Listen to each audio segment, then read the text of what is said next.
Welcome to Karate Cafe, your source for martial arts conversation since 2005. And now, here's your hosts, Paul Wilson and Dan Williams. All right. Hello again, everybody. This is This is yet another live show here on hopefully Facebook, Facebook, Right. the Facebook page. I'm Paul Wilson, as always, just off my center line is my good friend Dan Williams. Dan, how are you? I am excellent. How are you? Just Ducky, happy to be here. And with as our first guinea pig guest, also off to my center line or down below it, is our good friend Kyle Doan. Kyle, how you doing? Hello, I'm wonderful. How are you? Just happy to have you here. You are our first guinea pig guest on this whole live That's right. shenanigans, and which Looking also means forward there'll be one less comment in the comments thing because previously it was It's usually Kyle. That is true. Kyle running it. Thanks for tuning in. A little housekeeping. Yep, this is like our third or fourth live show. I think it seems to be going pretty good. We're getting. I just posted today, and we actually got 9 listens from Japan. So there's 9 people in the old country digging Karate Cafe, and so the streams have always kind of been going. People are constantly finding our show for reasons passing understanding, but we're ticking back up. So although again, we would really to have the comments for the I don't know 4 or 5 people that are listening now. But remember, when we post a rebroadcast or a rerun, as the kids used to say back in my day,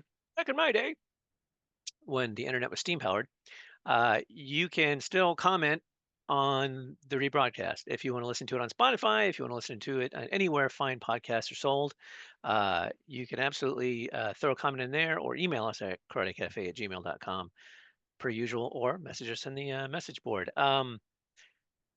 Also, I wanted to reach out and acknowledge that we lost a brace of Richards this last week. The great Richard Norton, fine martial artist and actor and stunt coordinator, passed away recently.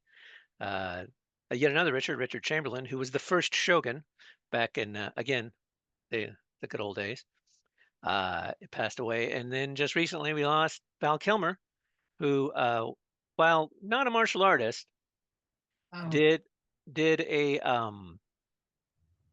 he has a line, my favorite line of any martial arts movie. Well, it wasn't really a martial arts movie, but it's written by a martial artist, David Mamet, where the person said, I teach knife fighting, and he said, don't teach them to knife fight, teach them how to kill with a knife. That way, when they run into some son of a bitch that studied knife fighting, they send their soul to hell. And I'm like, yeah. And Val Kilmer said it, as well as being our Huckleberry. So, Yeah. alas, all those guys. Anywho, but the reason why we are here today, here, there, everywhere, and out there, is to talk to our good friend Kyle. So, Kyle is a buddy of mine. I've known him for several years, and recently he made the leap, the goal, the commitment to begin teaching professionally.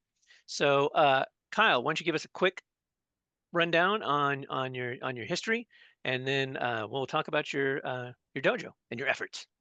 Alrighty. So, my history. I was introduced to Shorin-ryu karate, Matsumura Saito Shorin-ryu karate, at the early age of 6 in 1997. Do the math. You'll know my age. We beat you. Yeah. Well, yeah.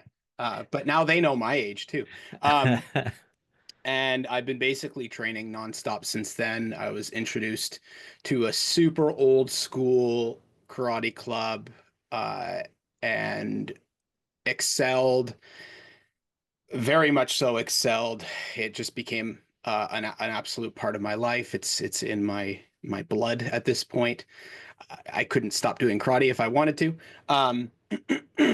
And more recently, as I kind of went out on my own during COVID, early COVID, I connected with Sensei Paul here and a bunch of other people. Also throughout COVID, I started to share my content and get back into more aggressive training regime through TikTok. And thanks to TikTok, my online presence has kind of blown up a little bit. And then in 2023, I joined with a small group of friends, and we had started the International Neoclassical Karate Kobudo Society, INKKS, or INKS for short. And that's Sensei Paul Musolf. I know a lot of karate Pauls. Sensei Paul Musolf, Sensei Noah Legel, Sensei Ron Gillespie, and Sensei Nathan Ogden. We founded that group. That's a whole other conversation. And then kind of leaning into the point of, me joining this stream, more recently, I started teaching on my own. I developed my own, not style, because I'm still teaching kind of what I grew up learning. But I developed my own school, Santoku Bujitsu Kai, which is just, again, my unique perspective of the karate I grew up doing. And that led into starting an official business, like registering as an official business and finding a place to rent and advertising and all that good stuff.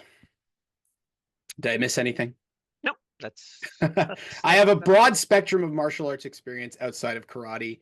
I have a wrestling background, and just like any long-term martial artist, if you haven't dabbled in a little bit of everything, you're missing out.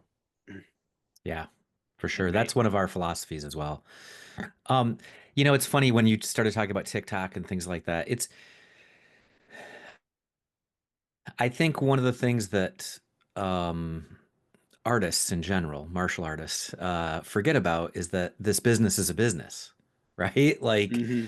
you need to do all of the things that a good business person does as well as a good martial artist does, because it's like the great chef that opens the restaurant and it fails because they didn't know how to do the books, right? Like there is a business behind this stuff, and you have to do promotion and you have to do advertising and marketing and all of those things. And obviously, like with TikTok and social media and all of those things are a part of it. Mm-hmm. And you kind of have to be tuned into that stuff nowadays. You can't just, I think gone are the days of, I shouldn't say gone are the days, but you can't expect to have a successful business if you're teaching 3 or 4 people out of your garage.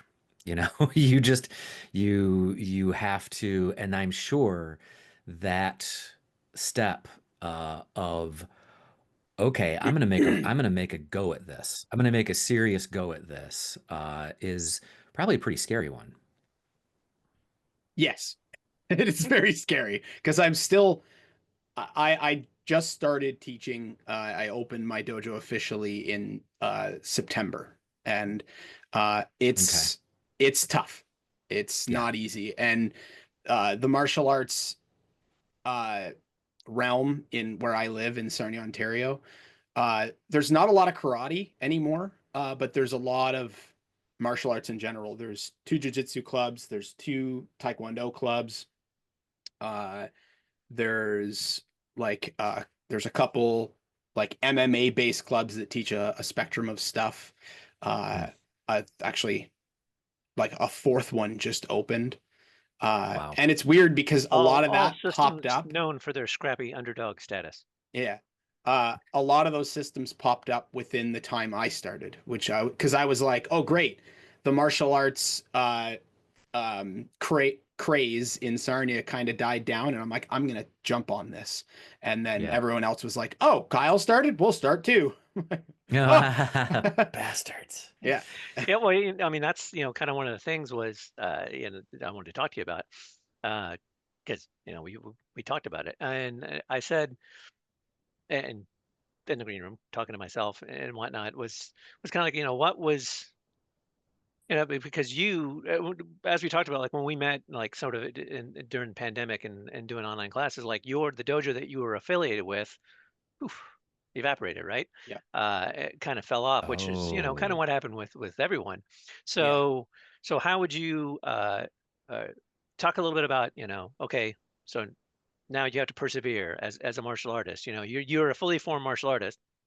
You know, uh, so how did you find your way forward, and then get on this path of like, I'm going to do this and make it pay? Well, it's convenient that you ask me this question because you're a big part of it. Um, Oh, great. right around the time You should we, never start with Paul's advice. That's not a good idea. hey, this time it worked. Um, so COVID, obviously, early COVID, late 2020, early 2021, I believe, is when we started. I started doing online lessons. We share a bit of a background in karate, doing Matsumura Saito related styles. And so I had done some online lessons with Paul's group, and uh, I remember having like a little private Zoom class with Paul, and the what I remember the most from that conversation was you need to start teaching.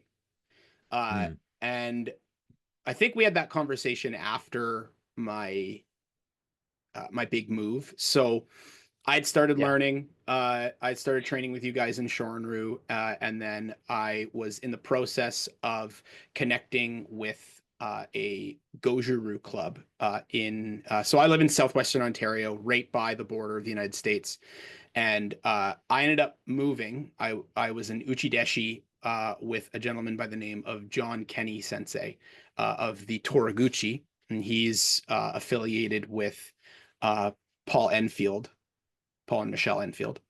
So I had started learning Goju-Ryu from then, and then I had struggled with some mental health stuff, ended up moving back home, and that's when we had that conversation. Paul's like, you need to let go of the tradition. You need to let go of, those, because a lot of martial arts, especially Japanese martial arts, lean into that samurai mindset, Budo, uh, stuff like that. And I like that stuff. But I remember Paul being like, okay, let go, let go of the expectations, just teach. Just figure out how to get there, figure out how to teach.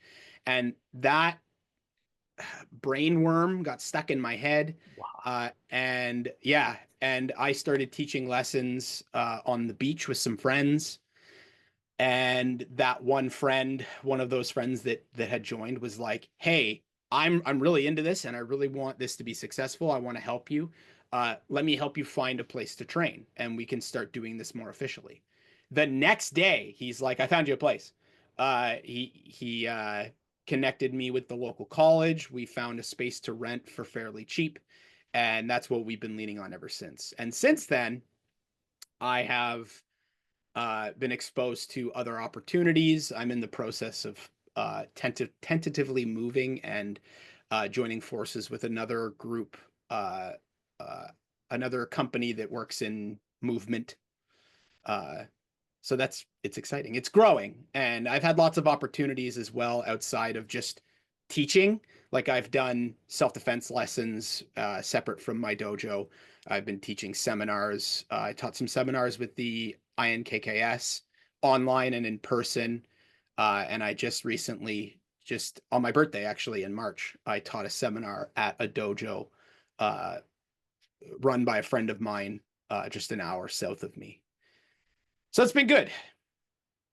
Yeah, that's interesting about the seminars. I've got a friend of mine that he does occasional seminars. I'm wondering, never having been in the position really, is that like, is that more like the seminars, are those like beer money, or is that a potentially a significant portion of maybe income? Because I think, and the reason I ask this stuff is I think that for those people, the making money in the martial arts is not the hard lift.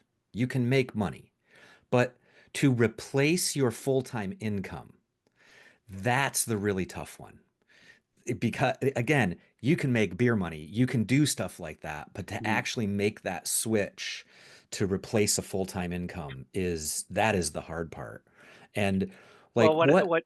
where I come at, yeah, I agree Yeah, with you. yeah. Is and that's one of the things that I wanted to bring Kyle in Mm-hmm. and talk about this is because, like you were alluding to earlier, Kyle and I have talked about this uh, at bits. Like our good friends over at Whistlekick, um, they keep using the word industry. He keeps, when he says like things in our industry, in our industry. Mm-hmm. And so I Mm-hmm. messaged him one day and I said, like, when you say industry, do you mean like this is an industry? Industry.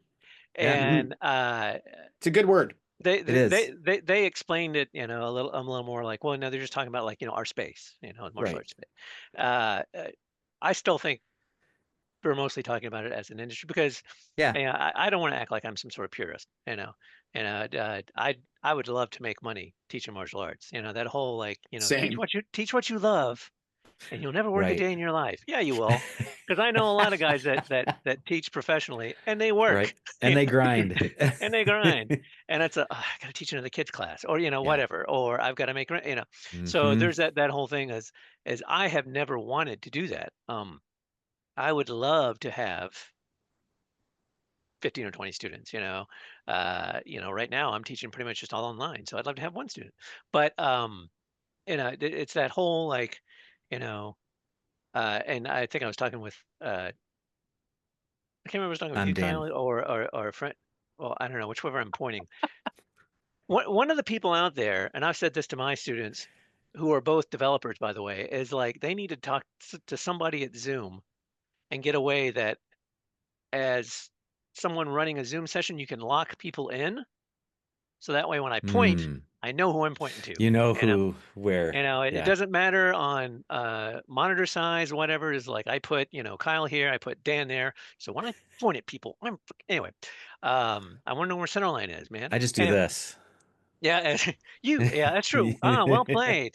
Ah, the Wing Chun guy. Yeah, That's you right. guys. You're always in front of me. Uh, the I was gonna say, oh, it was about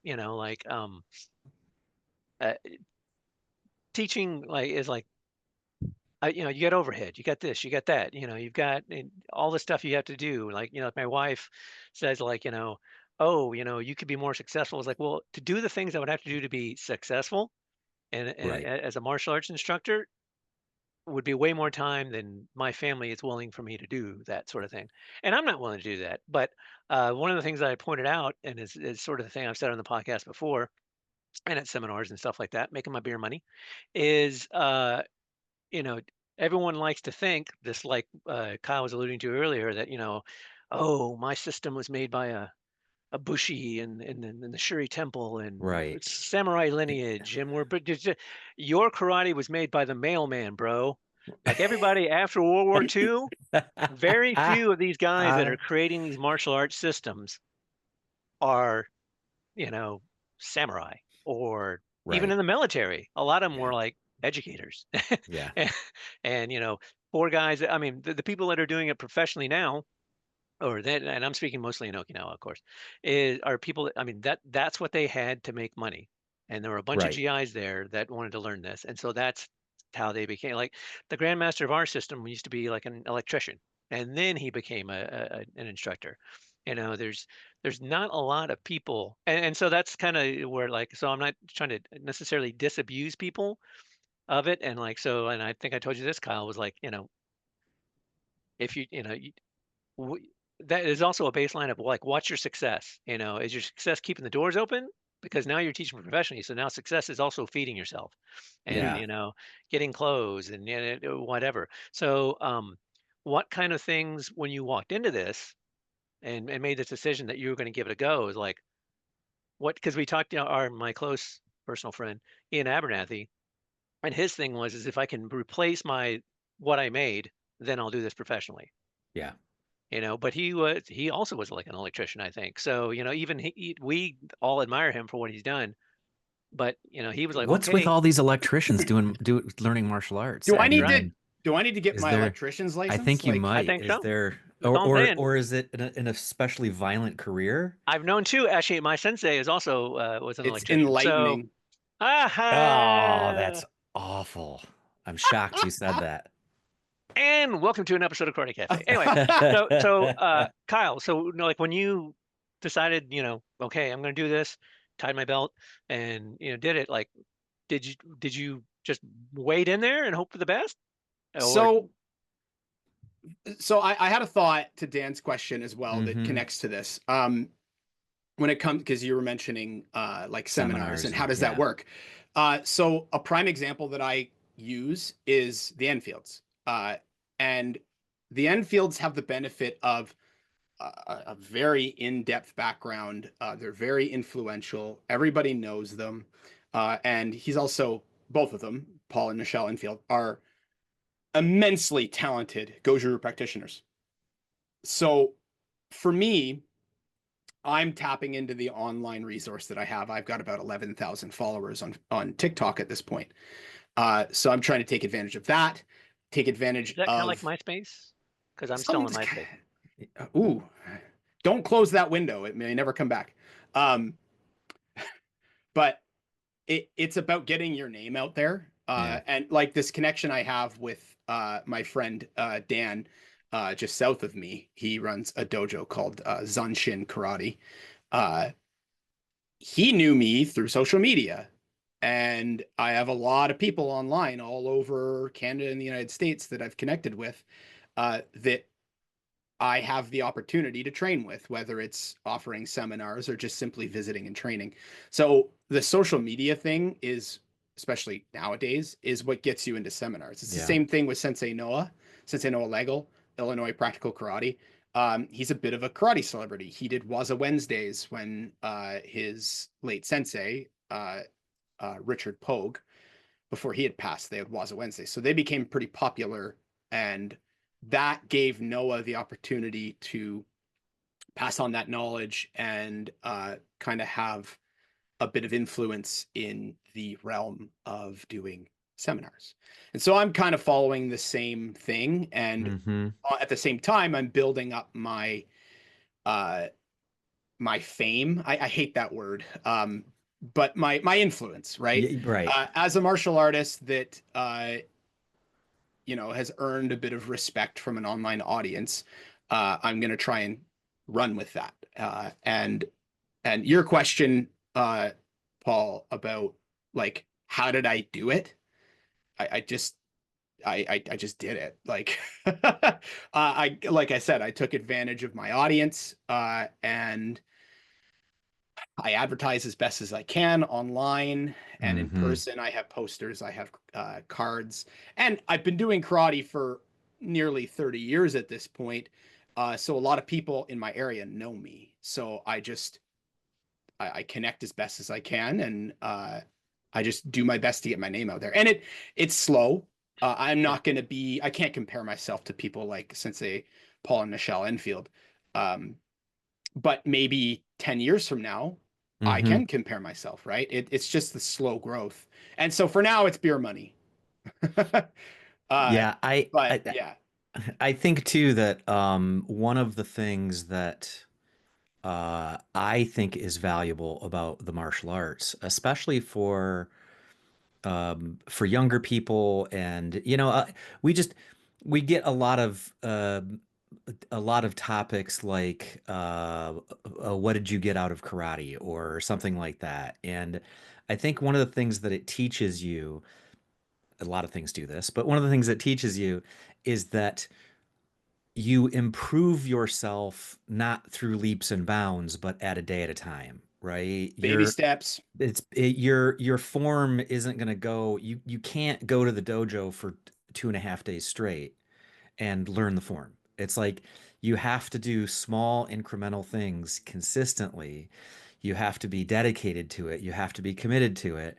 And even if you're not seeing immediate results, you have to just keep doing it. And it teaches you that those days that you don't want to go to class, that you don't feel like it, quote unquote, you get up and go anyway because you know that there's a longer term purpose for it. So, well, you might do a podcast like this and not have anybody watch it at all. You could do another We one have down the three. road. Wait, Three. what? You could do another one down the road, and there's kind of that X factor, right? Where you just never know what might go viral or what might happen. You And got to take the risk. you got to take the risk. And I have a sometimes, prime example of Chance this. favors the bold. My first ever self-defense seminar was this past Christmas, just before Christmas. Mhm. And essentially one person showed up and then a couple of my students. But first off, I'll say the positives is that I learned that my seminar, what I'm teaching fits perfectly in the 2-hour period that I teach it. The Perfect. following seminar, I had 15 students. Oh, wow. The following seminar after that, I had 15 students. So I'm Okay. like, okay, now I have to roll with this. So now I'm And in the thank goodness process. your first one didn't have 15 students, right? I mean, that Oh would have been God. nice, but Yeah. it would have been awfully intimidating, right? So, Yeah. I so was yeah, anxious that for the second one. Like, right, right. I mean, you just never kind of know the benefit that, yeah. well, it Viewers that might be feels like, like, gee, I put a video out or a podcast out or whatever, and only got like 4 or 5 views, and that's kind of disappointing. Well, yeah, like Hey, if you I my, know, followed that thought process, my TikTok channel would have never blown up. Like right, I right. TikTok gives you I feel as a new TikTok user, TikTok will give you a bone, and one of your first videos will kind of blow up. You'll get Okay, maybe 1 to 2,000 views, which is a lot for someone who just starts. right. But then after that, you get like 20 views a video, and then you grow a little bit, you get 100 views a video, and like Yeah. you think that's not a lot, but technically that's a lot. But had I had given up based on the lows, like I have videos with 16 plus thousand views, Oh, and wow. my especially my live streams, which is what's been keeping me going. I get anywhere between, on a low day, 100 viewers, to a high day I've had upwards of 2,000 viewers on a live stream, which is Oh, wow. unheard of That's, for a karate live stream, yeah. especially my niche specifically. Um, you and showing a little skin or what's going on with it? hey, Is it like uh, It's the the only karate? karate show. Yeah, exactly. The karate live fans. Well, karate that's fans. yeah, exactly. Only karate fans. There's like Only four. karate fans. There's only four people there, uh, and everyone's dressed the same. It's awkward. Well, that's It's a horribly specific fetish. right. It is. According to the we have four people now. Four people watching. Hey, Hey, Hey, fourth keep person. talking. The that's the when I did my first application seminar, it was like, yeah, like, I had I had it out there. And the reason why I did it, I guess, was for the likes and subscribes, was basically just 'cause I had moved to Austin and just wanted to meet people. And, it was like the first, I think, like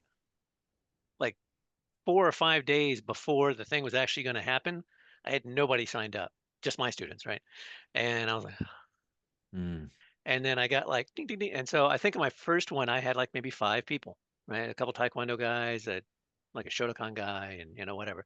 And doing that, I was like, okay, I was over prepared. I hadn't prepared so much material, and it was one day, and I was like, oh, I'm gonna, going through this stuff, and then I realized, no, I'm getting through like four things, you know.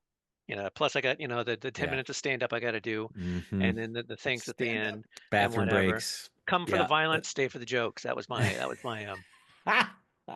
uh anyway, but then the next year when I did it again, like I had a good chunk, I mean, like a lot, I mean, the people who were stupid enough to sign up the year before, they signed up because I gave them a discount probably. And then but then so I had like maybe 10 people. And then like the next Hmm. year I had like 50. So it's like that was the thing was like, oh, and it wasn't because that I was going like money. So Right.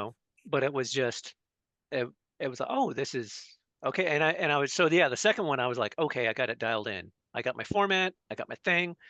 Then like the third or fourth one, I was like, this is entirely too much work.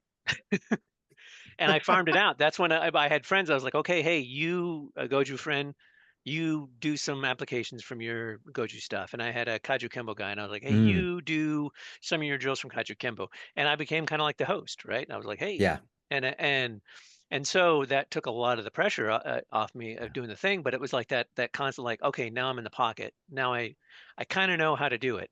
I feel pretty good, and I think that's probably like you're talking about the incremental Yeah. sort of things, and you feel more confident. But the big flick that I got from both of those, and I'm sure Kyle feels the same way, is like you learn so much doing it. Not necessarily even so much about the process of doing it, but you just learn so much of Mm-hmm. like of getting this information and hammering it out and figuring out what I'm going to say, and Yeah. this is the important part, and how am I going to get this across to disparate people who may not know anything about it, that sort of thing, which is like the main reason why I told you, Kyle, that you should be teaching is because you learn so much. You'd kind of, if I can say, you plateaued. Like, you were there mentally in your head, you'd kind of plateaued.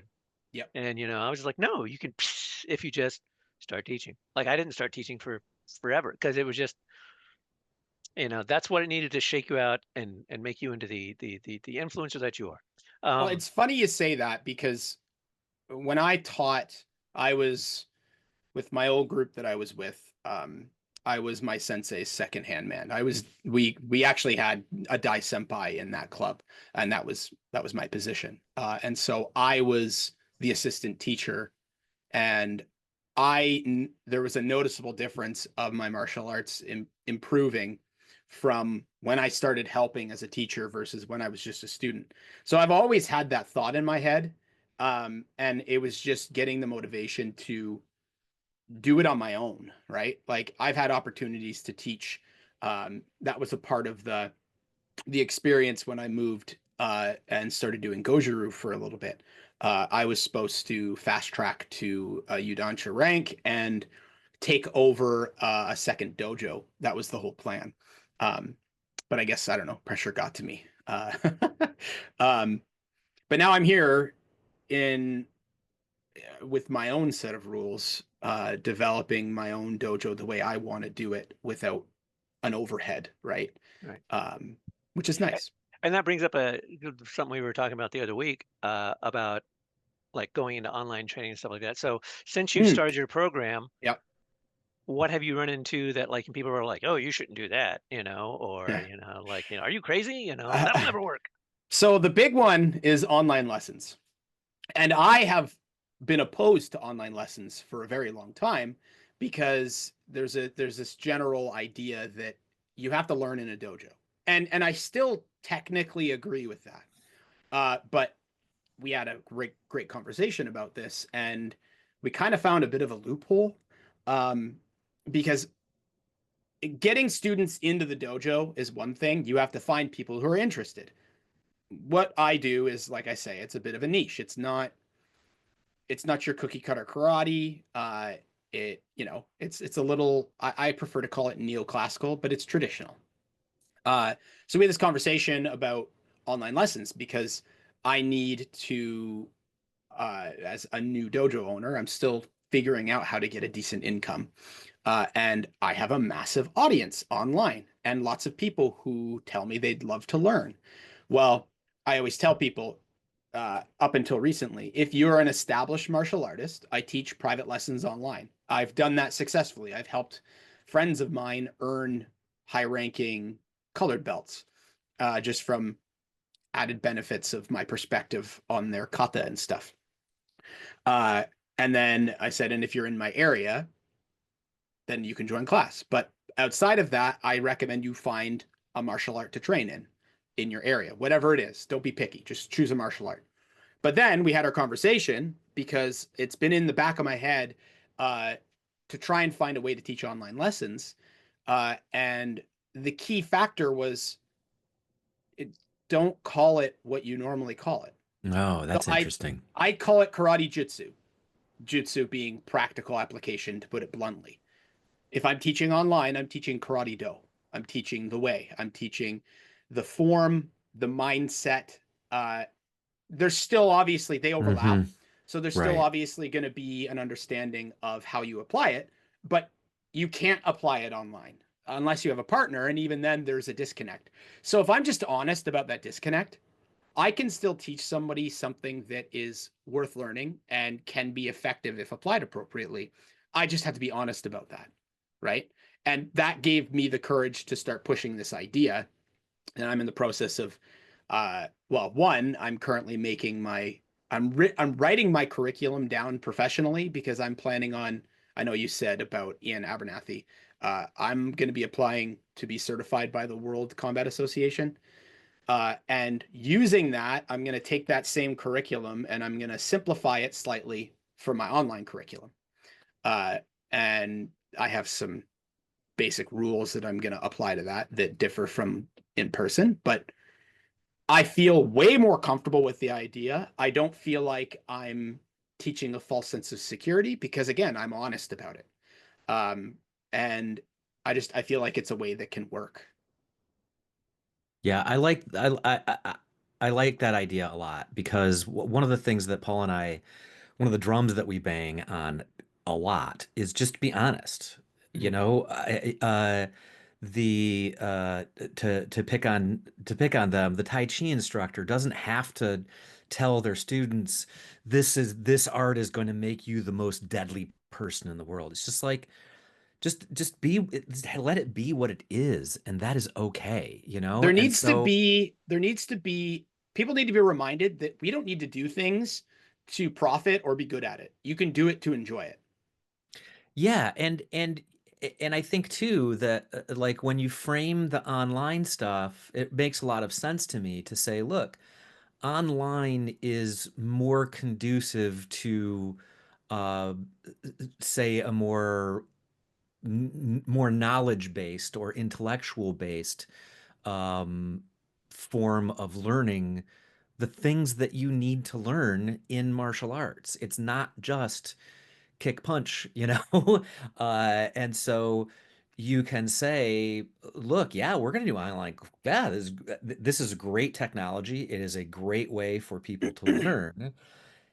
It's not the best way to learn one steps or to learn sparring or things like that. Right. But Well, it's a yeah, step.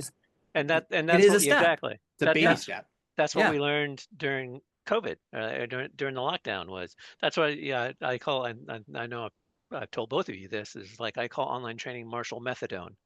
You know, it's not quite oh, as good as the real thing, right, but it scratches the itch, right? right, Yeah, So gets you like by. yeah, we were in class and doing things and so it was like at a certain point, I was like, okay, we can only do the basics so many times.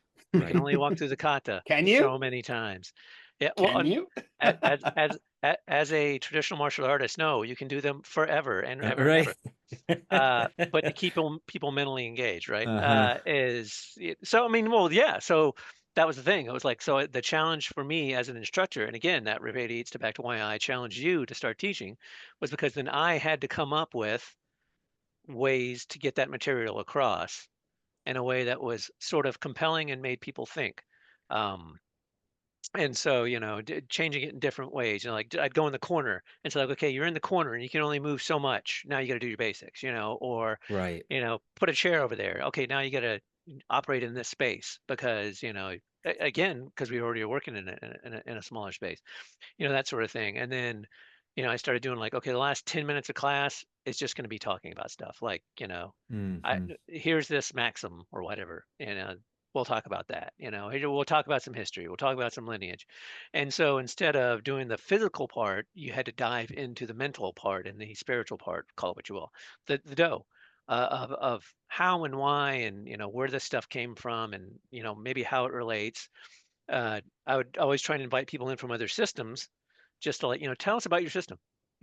How do you approach this? How do you, because that way you're still deking it out, you're still talking about it, you're still doing stuff, you're still perpetuating the mindset, yada, yada, yada. Hmm. But you don't have to actually hit somebody, which would be, great. Or have somebody hit you, it's like, but yeah, it was like, how do you keep up with conditioning, like body conditioning, kote Right. how do how do you do 2D? How do you do, grappling? How do you do throws? You couldn't. You got to kind of take that part out, Yeah. but you got to replace it with something else. You've got an hour and a half or whatever to fill.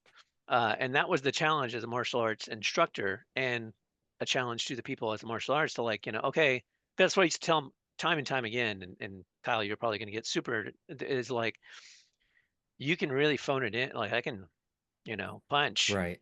but you can't really tell how hard I'm punching really unless I put something into it, and you can see how their body moves, you know, uh, that's the sort of thing that the online teaching, a lot of people just like, oh, they'll throw their hands up. They don't want to be challenged by it. They don't want to think about it. They don't want to approach Right. it. They just, it has to be done in person. It's like, oh, it doesn't. And that's what our conversation was about. Kyle was like, no, it doesn't have to be done in person.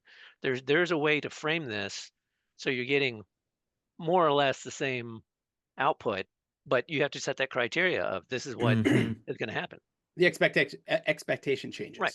So one other thing I wanted to add to that too, this was a part of our previous conversation, was one, I have to recognize that I do live streams minimum once a week on TikTok, and they're not like official lessons, but I change people's lives, and I know that because they tell me. And what that tells me too, and this relates back to our conversation, was I have to give myself more credit. I had this idea that online lessons don't work. It's like, well, what if I can make them work? There you go. Well, give myself some credit. Like I deal with imposter syndrome all the time and doubting myself as a martial artist. I'm sure we all have experienced that. But this is one of those instances I've where it's never like, doubted your martial challenge arts. that. You've never doubted my martial arts? Right. I've never doubted your martial arts. Oh, yeah. No, But the I can doubt my martial arts. remember all day. That's right. I'm the king of self-deprecation. You can't Yeah, that's denigrate right. me. That and it should be. Everyone thinks that like, oh, I'm awesome. It's like, well, Sometimes you have to think you're awesome. eh, And this is one of fake it those till you make it. instances where it's like, okay, maybe I should stop being so resistant to a possible change. Worst case scenario, it doesn't work. Move on. Like, Right. Yeah, there's Yeah. there's a strange thing even in like podcasting, right? Is that there's something egotistical about the idea that I'm going to record something that someone else wants to hear, right? Like, somebody will. well, At who are least you? 5 You people are know? doing it right now. Right.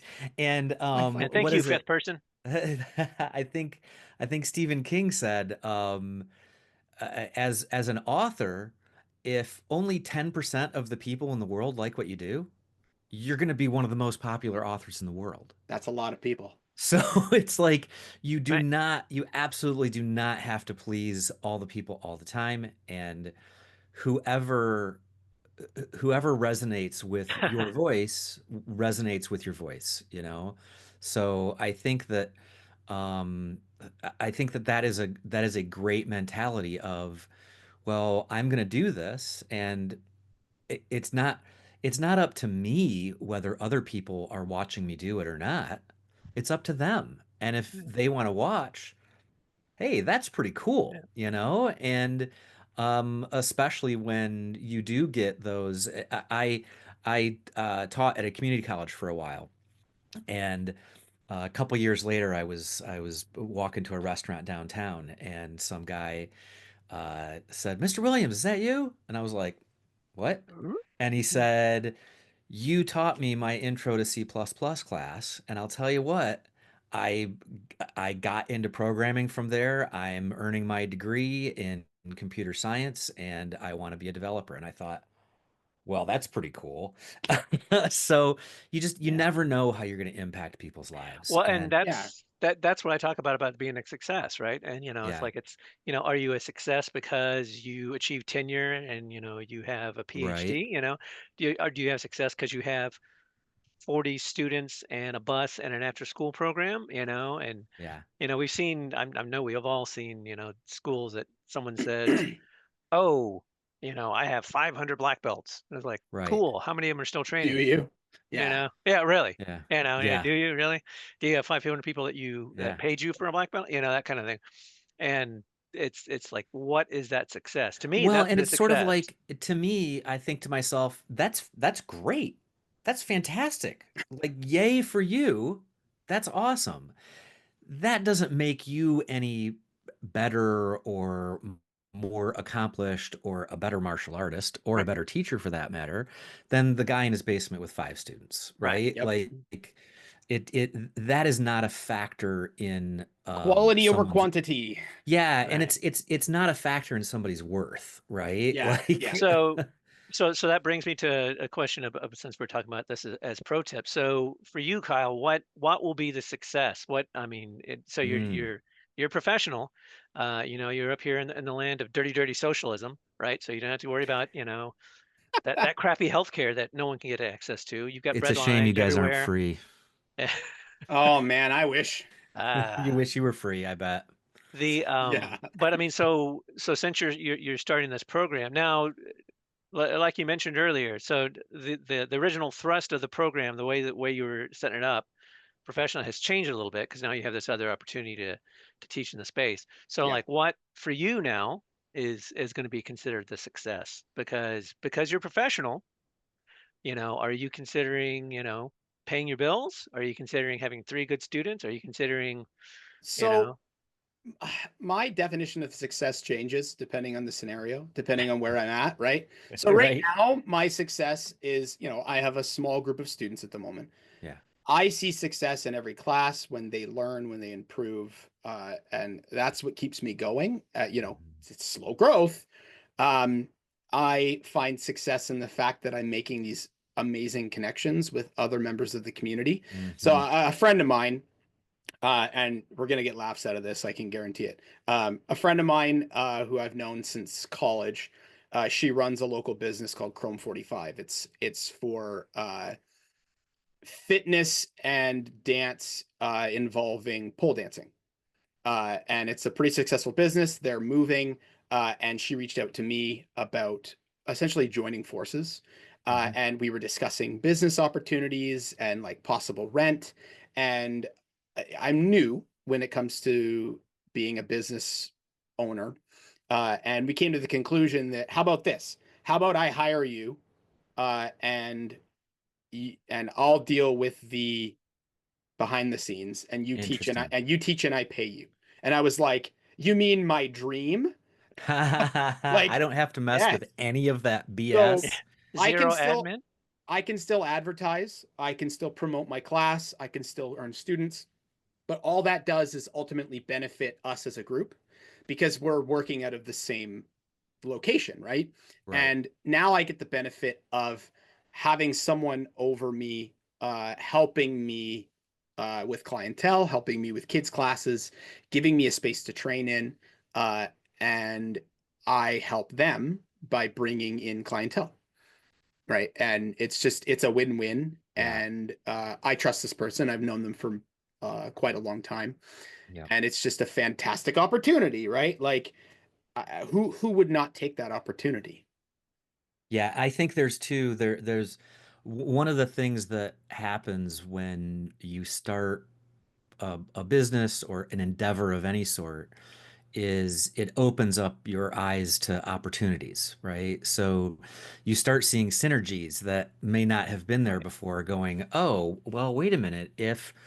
I if I pitch my knife business on Karate Cafe, then maybe I'll get some commissions and that will fold into that. And then Yep. I can do that thing over there. And then things start weaving together, you know? And if you're not in that mode, I'm certainly not in that mode with my knife business. But if you're not in that mode, or I should say, when you're in that mode, you start to see those things and you go, oh, wait a minute, this pole dancing place that I may have totally ignored 2 months ago. Now I see it and I go, oh, that's a place that we could have class. And I wonder what rent is there. And I wonder if someone would want to do that with me. And I wonder if, and just even those thoughts are not thoughts that you may or may not have if you're not looking towards building, Oh right? yeah, So that reminds me of something interesting, and this kind of connects with that. Opening up your eyes to other opportunities. Mm-hmm. I have, and this goes back to my connection on TikTok. Um, I have friends that I've connected with. So just a couple examples. There's a girl that teaches out of Windsor, Ontario, 2 hours south of me. She teaches health and recovery, mobility, and fitness. And I followed her channel for quite a while. She's very talented, very knowledgeable. And I reached out to her and I said, "Hey, I would love it, once I'm more established, to have you come up and teach a seminar.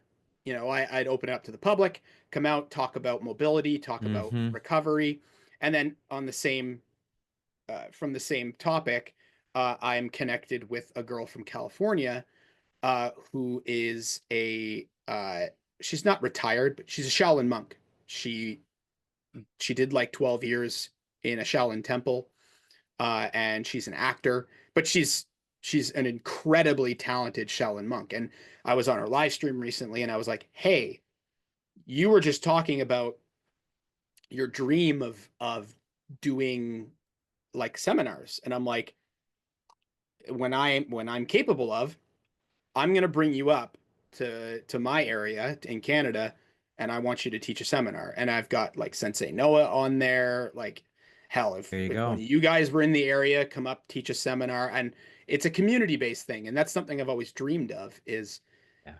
reaching out to a general community that is under the same mindset, essentially. And yeah.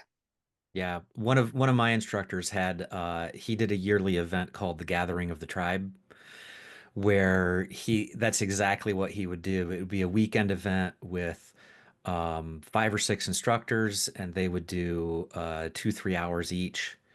And then we would have a big bonfire and a barbecue, and it was just like people would just come and play.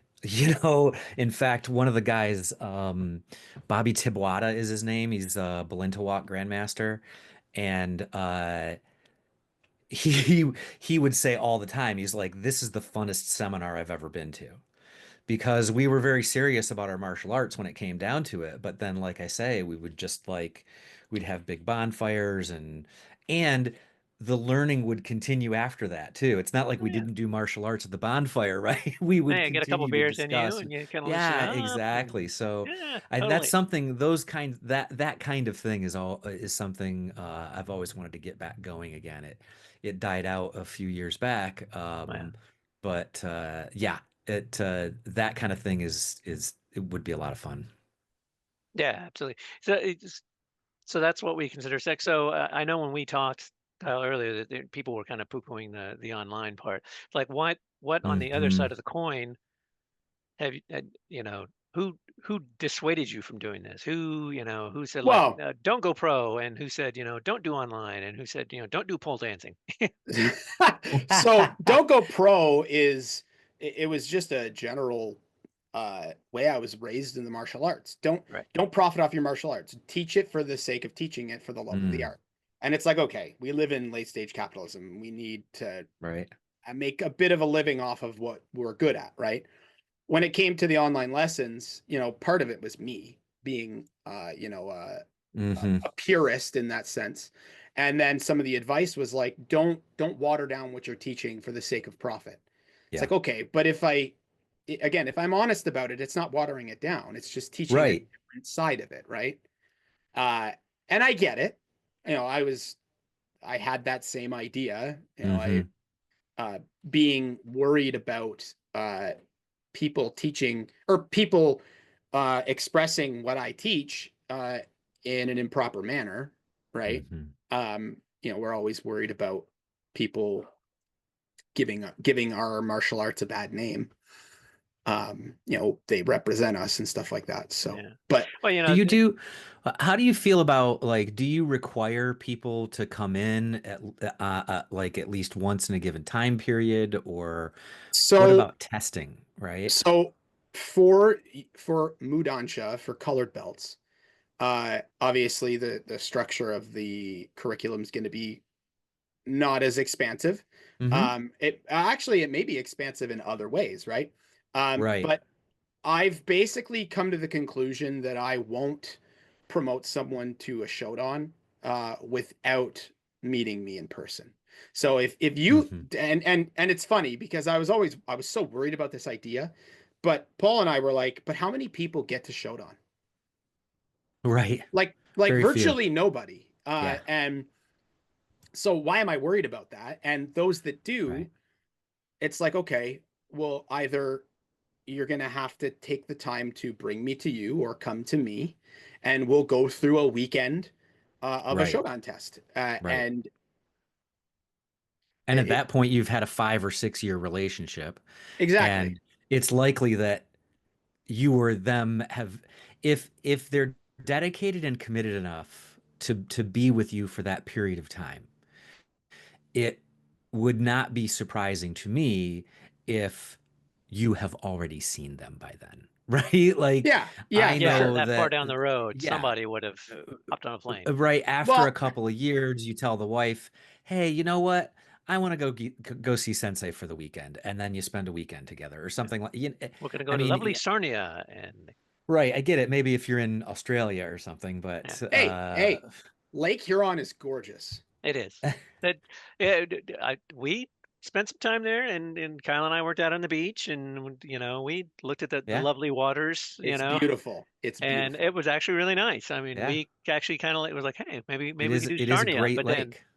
if I'd moved It there, is a then great lake. Kyle would have Mm, blown us. It's It's the greatest of lakes. that's beautiful right. lake. It's a beautiful word. Oh God. The Um, well, I mean, and that's true. That's where we kind of came to is like, who's going to stick around? But Right. but uh, with that in mind, I do have a few students that I'm connected with that are pre-established martial artists, and those people I would be more inclined. I would still want them if I'm testing you for a showdown. The least you can do is be there in person. Yeah. But I'd be way more comfortable and way more inclined to uh, putting someone through that experience who has a significant background, whether it's a background with me or a background that they developed prior to my teachings, right? Yeah. right. What did Nathan? We just our good Nathan friend. has a good point. The the IKCA has been doing video testing for years. I've always wondered if it's harder to pass a test when the board can rewind your kata and see Oh, every little mistake over and over in slow motion. The judge is going to a replay, I and they're mean, there's truth to that. damn. There's truth to that. You know You what? know? You know what I'm gonna do for my first showdown test in person? I'm gonna Yeah. record them. Yeah, you should. yeah, So I they're mean, absolutely. gonna get Well, double whammy. so yeah. that was one of the things. It's true. So well done, Nathan. When I moved to Montreal, actually even before that, I'd got my laptop out and I would just like record it, just do like a screen grab, and I would just record the show and then I would post it up and whatever. And I had one of my students who I would always tell them, lift your leg, or lift your knee, when you're lifting when you're kicking. And he's, I am. I'm like, you're not. Lift your knee, knees up, knees up, knees up. I'm watching you. And the first time I recorded the show and then Yeah. I posted the link and he Yeah. watched it, he was like, you're right. I'm not. I'm like, I'm freaking. They don't just You give these know, belts out for nothing, pal. it's We're funny. just gaslighting you. Like, come Yeah, on. Well, it's funny because I didn't even think about this until Nathan's comment. I mean, the other thing that that kind of recorded content has the potential for is even during class or something, if an instructor reviews a certain portion of the video or whatever and says, "Hey, in right here, this is what you keep doing," and then sends that person the video, right? It's an They're immediate reflection. it's an immediate reflection, and you can see. I mean, that's why most dojos have mirrors all over the place, right? Is so that you right. can see yourself doing stuff. And Well, so maybe professional there's, wrestlers, yeah, like, you have all sorts of sports that, like, uh, hockey, like professional hockey games, everything's recorded. Oh, something happened. yes, And the judges and the refs can't yeah. decide. Let's go back to the recording, right? It's the Well, same and thing. also they do post-game analysis, Yeah. right? They Yeah. watch their own games over and over to see what they did good, well, and Post karate class analysis. that's Yeah. right.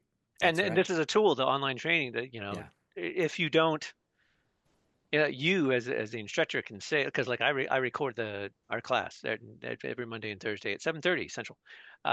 We record the class and then, I'll kind of scrub through it and, like, okay, put timestamps on it and whatnot and put it up. Because that way, oh, that was that cool thing that we talked about. I want to make sure that Hmm. people that know that. And you can give them an opportunity to do that. They can see their progress. But you as the instructor can go back through and go like, Yeah. oh yeah, now that I've seen this like 5 times, they Hmm. can never quite, they're pulling the shoulder back at the wrong place Their or or their whatever. shoulders are up like this, or Yeah, whatever the case or may be.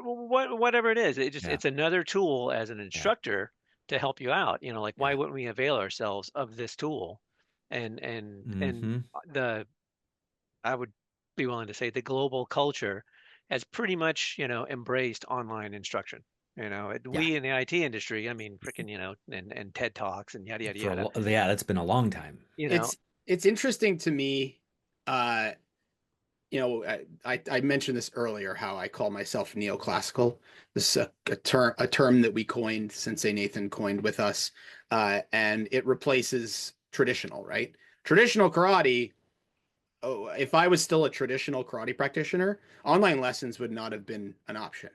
Now that I frame myself as neoclassical, the idea is it's the base of tradition, but There you with go. modern technology. And it's like, well, The this is a neo prime part. example. This is modern technology. Yeah. And I've never thought about that. It's like I gotta, I modern gotta, I gotta modern push back. medicines.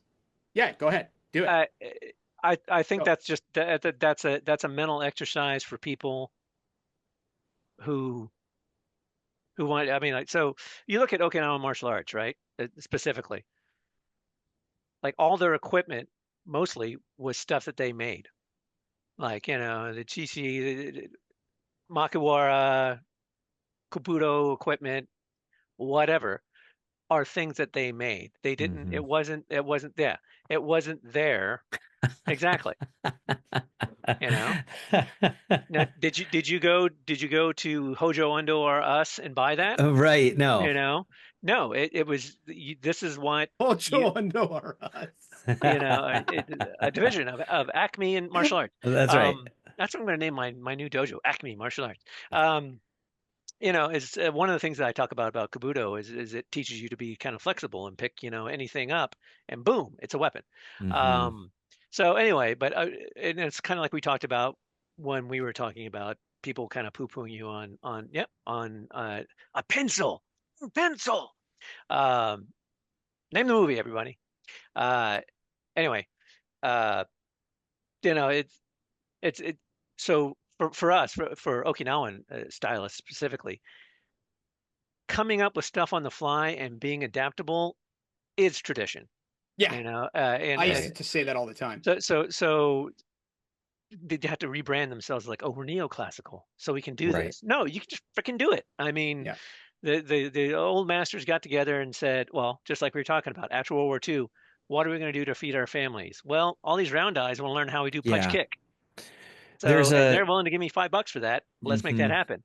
And they did that. And that Yeah. became traditional martial arts, right? Yeah. The Japanese culture got pulled more into Okinawa. It became more, got the belts and the gi and yada, yada, yada. Yeah. And that became traditional because they just adapted what they had. And The, that the is traditional Okinawan arts. the term traditional, when it comes to like, and that's where the problem is you have heavily based Japanese systems and heavily based Okinawan systems. Okinawan karate at its core is flexible, is self-expressive, and then you have the tradition of Japan, which is perfection and staying in line, and it's cultural, right? Hmm. Culturally, Okinawan karate is flexible, right? Just like you're saying. You're right. It's redundant to call myself neoclassical. I'm still going to do it because it sounds cool, and it's what our organization is called. I got the business cards already. It's getting Yeah, exactly. But you're absolutely right. It's redundant. The traditional perspective on Okinawan karate is about adapting. That's why there's so many styles. You have Shotokan in Japanese karate, and very, very little else that comes from that. It's just Shotokan, and well, you've got Wado-ryu and right. whatever. But then you have Okinawan karate, and you have Oeshi-ryu, you have Shito-ryu, you have Goju-ryu, you have Shorin-ryu, you have Isshin-ryu, you have All the I could rules. keep going. Yeah. There's like Name the six flavors. different styles of Shorin-ryu. There's Matsubayashi-ryu, right? It's Right. like, Hmm. and the reason why is because at its core, it's about self-expression and flexibility in what you're learning and what you're understanding. It's Hmm. not Right. it's not cookie cutter. And so yeah, I that makes sense. It is a little redundant to say neoclassical, All right. but I still What? like it. Yeah, well, hey, so we are now in our hour of half hour. That's right. We're into overtime right now. And so we wanted to. I think this was a really good conversation. I know Yeah, it we was a lot probably of fun. didn't get all the Yeah. way depth. But first, because you are our first new person on our interview schedule, we have to, of course, ask you the three big questions. Oh yeah. And I gave these to you ahead of time so that you can be as pithy or Paul, as you you're not want. supposed to tell the audience that. You're supposed to just say Well, these in are It's this case, fun. I magic. did. In this case, I did because, The background magic. he walked in. That's right. What goes in the green room stays in the green room. Anyway, first one is, what is the best place you, Kyle Doan, have ever done martial arts? In the dojo. There you go. Okay, that's The dojo's everywhere. The dojo's where you That's want it. The dojo is where you go. Hashtag. I made that see, I hashtag on my like travels. that. I Hashtag. like that. The dojo is where The you dojo go. is Why where does this you go. feel dirty? I don't know why. I don't I don't know, know. but it's because it's real close to that. Well, I don't know what that is. Dude, we have a rating. What? We have a I rating just that put we're up two trying to. peace signs. I don't know. What up? Anyway, throwing gang signs, whatever. Okay, so then where's the weirdest place you have done martial arts? In my head. Oh, that's That place yeah. is weird. Don't Knowing, trust me. You Yes, don't want to go knowing indeed. there. you as long as I've known you, yep, I used I to won't. I used to visualize my forms to help me fall asleep. Really? They're Yeah. that boring? They are that Wing they Chun Smack. are that exercise for me was the perfect balance between like having your mind busy thinking about something, but not so hard that you couldn't fall asleep while you were thinking I about it. should try that. I get insomnia. I should try mind kata to fall asleep. Yeah, and Psycho cybernetics is what they call that. right. What is it? Psycho cybernetics. Psycho Cyber. I've read that book and I Yeah, didn't even know that. yeah. Well, I got Yeah. skills, yo. Maybe I learned something. All right. Okay, and now the third thing. Oh well, then drop the mic. And the third thing is what is the most important way you have ever used your martial arts training? So, if I remember my answer to this, the most important way I've used it is, and maybe I'm kind of going off here, but the fact that I improve people's lives, whether it's their mental health, their physical health, their confidence, in my opinion, and I'm going to take this. I say this a lot in my live streams. My purpose in life is to help others, and karate is my vehicle to do that. Yeah, that's great. Does that answer that question? It absolutely does. Does any question ever get answered? This is a question. It's the whole idea. I mean, it doesn't matter. That's how you. What is the feel. sound of one hand clapping? Right. See, there's a visual thing. People can't see what I'm doing, and it's my good. Well, cool. Kyle, thanks for being our guinea pig on this first Thank you live. for having me. Yeah. Thanks for being had. It's always great chatting and finally get a chance to talk to Dan. Yeah. Virtually directly. It's wonderful meeting you. Thanks to those. So wait a minute. What? We'll have to talk later because I don't think I'm that far from you. Honestly. You're not. Yeah. You're not. You're in Michigan. Anyway, we'll talk in a damn. Yeah. The thanks to the 6 people who are watching. Thanks to Nathan for actually throwing in some comments. Appreciate that. I love Seiyunshin. Something to sleep to. Something to sleep to. The well, I mean, Goju guys are already halfway there, right? Because they're topless. They're just in the bed. The I don't know where you're going. I don't know where you're going with that. I've heard it before, so I know where he's going with them who know. Because I'm a Goju guy now. That's right. Anyway, so another great, lovely hour. Good talk. Kyle, thanks again. Dan, and thank you. Hopefully next time, see, we'll never have another guest where we talk about pole dancing and being topless again. You never know what you're going to get when you come to Friday. That's mine. But you're welcome. But hopefully, if we don't blow our ratings on YouTube, we will talk to you all again very soon. Wonderful. Goodbye.